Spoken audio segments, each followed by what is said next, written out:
नि सा गा पनि पनि धा पा पद पद गा नि ध सा नि सा गा पनि पनि धा पा पद पद गा नि ध सा ही गाथा अस्तित्वाची शौर्याची पराक्रमाची ही गाथा अस्तित्वाची शौर्याची पराक्रमाची या मातीमधल्या कणाकणातील मौल्यवान रत्नांची या मातीमधल्या कणाकणातील मौल्यवान रत्नांची कर्तृत्व इथे गगनाला भिडे परिमोल जाणून घेऊ व्यक्तिविशेष हॅलो फ्रेंड्स, कसे आहात सगळे? रेडिओ MPSC गुरु ऐकताय ना? दीदी ओ दीदी, यावरून तुम्हाला लक्षात आलंच असेल की आज मी तुम्हाला कोणत्या व्यक्तीविषयी माहिती देणार आहे. पांढरी सुती साडी, तिला निरनिराळ्या रंगाचे काठ, खांद्यावर शाल असा पोशाख, पायात साध्या निळ्या पट्ट्यांच्या स्लीपर्स. पुरुष प्रधान समाजात सर्व हल्ले थोपवून निकराने लढा देणारी बलवान आणि बुद्धिमान स्त्री. यावरून तुमच्या लक्षातच आलं असेल की मी कोणाविषयी बोलते. बरोबर ओळखलं, बंगालची दीदी म्हणजेच ममता बॅनर्जी यांच्याविषयी. नुकत्याच पश्चिम बंगालमध्ये निवडणुका पार पडल्या. संपूर्ण देशाचं लक्ष लागून राहिलेल्या पश्चिम बंगालच्या निवडणुकीत ममता बॅनर्जी यांच्या तृणमूल काँग्रेसने भाजपचा दारुण पराभव करीत दणदणीत विजय मिळवला. पुन्हा एकदा तृणमूल काँग्रेसने पश्चिम बंगालमध्ये एक हाती सत्ता स्थापन केली आहे.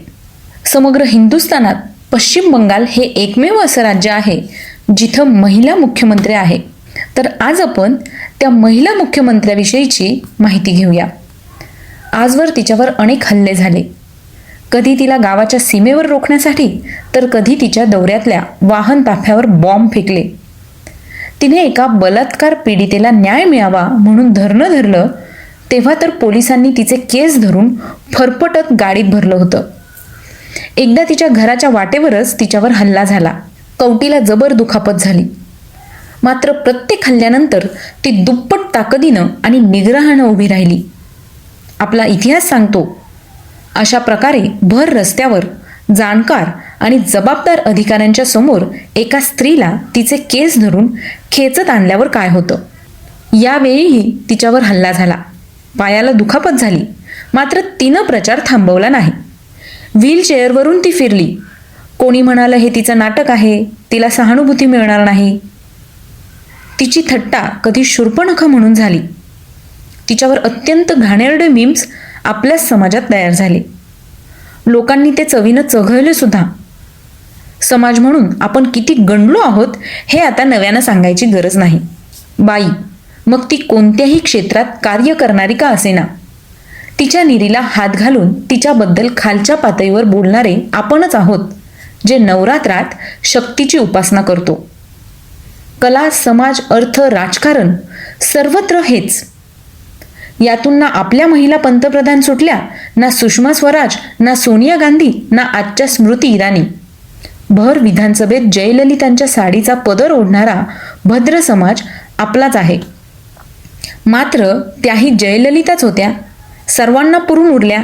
आणि आता ममता बॅनर्जी म्हणजेच पश्चिम बंगालच्या दीदी. दोन्ही बाजूंनी उलटसुलट चर्चा सुरू झाल्या. राजकारण हा भाग जरा बाजूला ठेवला तर व्यक्ती म्हणून ममतांचा विचार करणं क्रमप्राप्त आहे. कोणतीही राजकीय पार्श्वभूमी नसलेल्या एका निम्न मध्यमवर्गीय घरात जन्मलेली मुलगी. वडील लहानपणीच वारलेले. घरची स्थिती फार चांगली नाही. त्यात शालेय आणि महाविद्यालयीन शिक्षण तिनं पूर्ण केलं. ती वयाच्या अवघ्या 15व्या वर्षी विद्यार्थी संघटनेचं काम सुरू करते काय, आणि बघता बघता तिची धडाडी स्थानिक नेत्यांना जाणवते काय, आणि तिचा वेगात उदय होतो काय.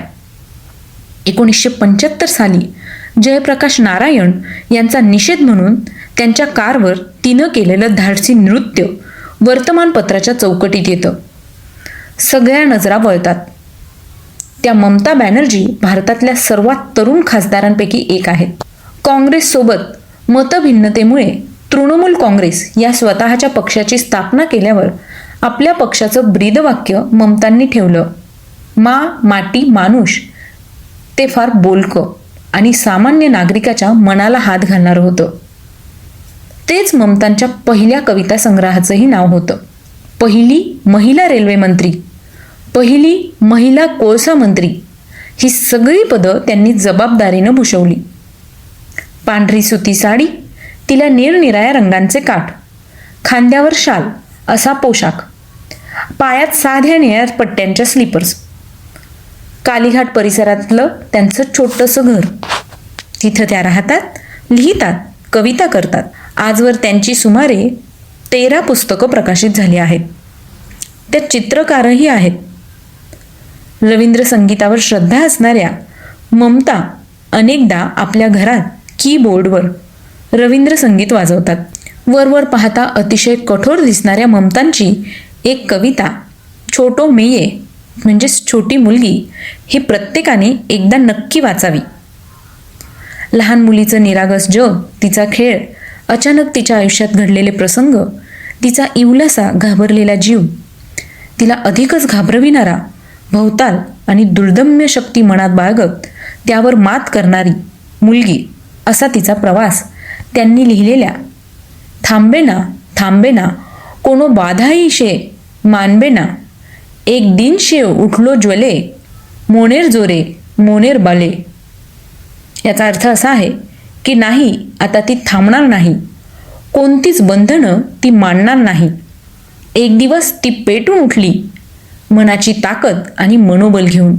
एका साध्या निरागस मुलीचा थक्क करणारा प्रवास म्हणजे ममता बॅनर्जी.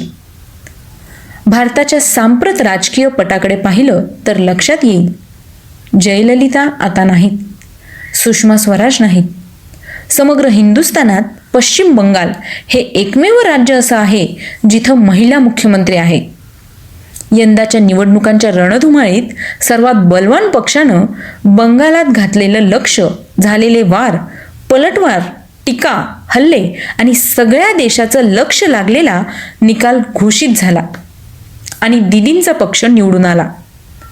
कारणांची मीमांसा नंतर करता येईल, पण पुरुषप्रधान समाजात सर्व हल्ले थोपवून निकरानं लढा देणारी बलवान, बुद्धिमान स्त्री म्हणजे ममता बॅनर्जी. या नक्कीच प्रशंसनीय आहेत. चला तर मग मित्रांनो, आज आपल्या दीदींविषयीची माहिती तुम्ही ऐकली. राजकारण बाजूला ठेवून एका महिलेचा हा प्रवास नक्कीच थक्क करणारा आहे. तुम्हाला ही माहिती कशी वाटली ते आम्हाला नक्की सांगा. मी प्रिया तुम्हाला अशीच नवनवीन माहिती देणार आहे, तेव्हा तुम्हाला ही माहिती कशी वाटते ते आम्हाला नक्की कळवा. आणि हो, जर तुम्हाला अशी वेगवेगळी आणि नवीन नवीन माहिती ऐकायची असेल तर त्यासाठी तुम्हाला फक्त एकच काम करावं लागणार आहे, ते म्हणजे ऐकत रहा radio MPSC Guru, spreading the knowledge, powered by spectrum academy. Company सुरू केली होती.